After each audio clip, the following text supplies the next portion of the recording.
I can tell you how many times I've been asked to make the tea. I can tell you how many times I've been asked to serve the tea. I can tell you how many times people got up before I started talking actually, and left, and this is many, many years ago, left presentations. So you walk in and there's 50 men sitting, and you're the only woman and you're kind of 24. I hope they thought I was pretty to look at, but they definitely did not think I could teach them anything, because they left the room. And then afterwards you find them at the bar and you go, what was that all about? And I've actually had people say to me, well, you know, I've never had to listen to a woman in my life. Why would I start doing that now? Now, the attitude with which you handle that is actually what determines what will happen next. You can spend all of your energy channeling it into how negative that is. Or you could say, wow, that is quite amazing.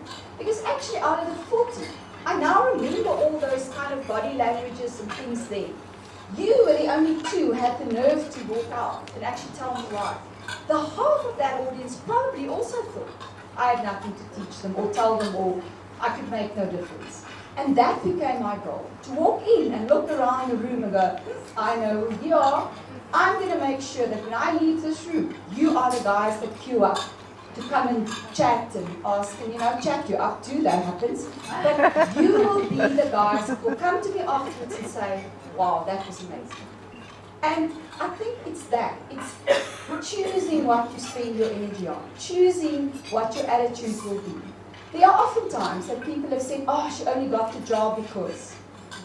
You could choose to dwell on it, or you could choose to say, I know what it is, and actually, just give me a chance. You'll be the first one, or you'll at least at some point walk away and say, oh, maybe even if you don't do it in public, you'll realize that you were wrong. And I guess for me, that it's always been what it was about. And then I think part of that is the ability to always renew yourself.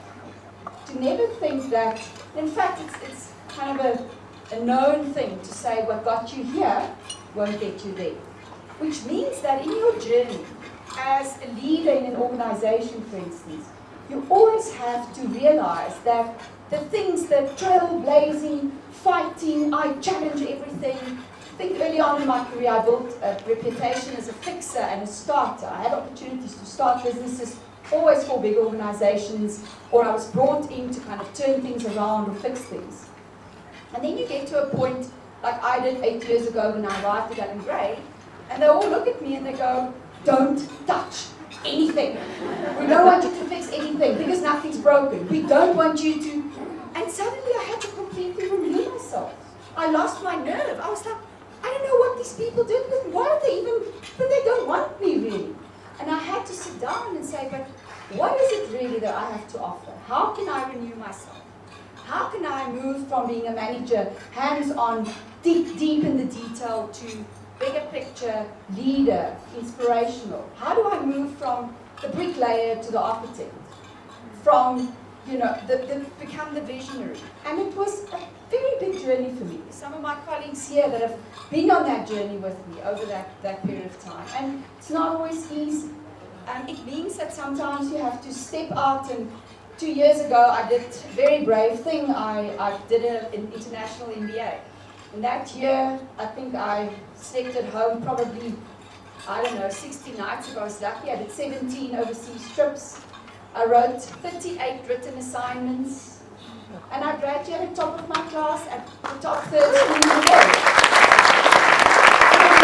I'm not saying it because I think I'm so wonderful. I'm saying it because there was that opportunity when I thought, it's hard enough to just be here.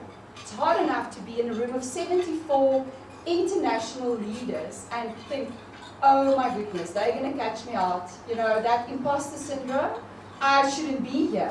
What could I possibly add? And then you go on that journey and you realize the immense potential that you have. Out of that group of 74, we were 8 women out of 74. 2 of the women actually during the period resigned their jobs because they couldn't cope with their careers, being a mum, and having to do the MBA and what it took out of them.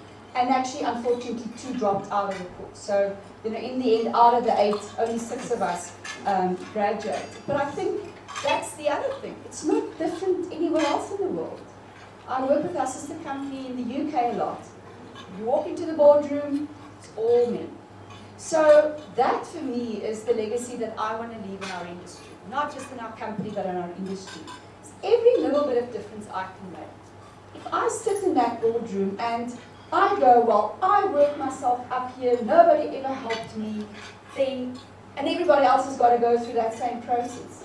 What am I going to add? What will be my legacy that I leave behind? And I think, therefore, I feel that as a responsibility to make sure that I open up those doors, open up those opportunities for women all around me.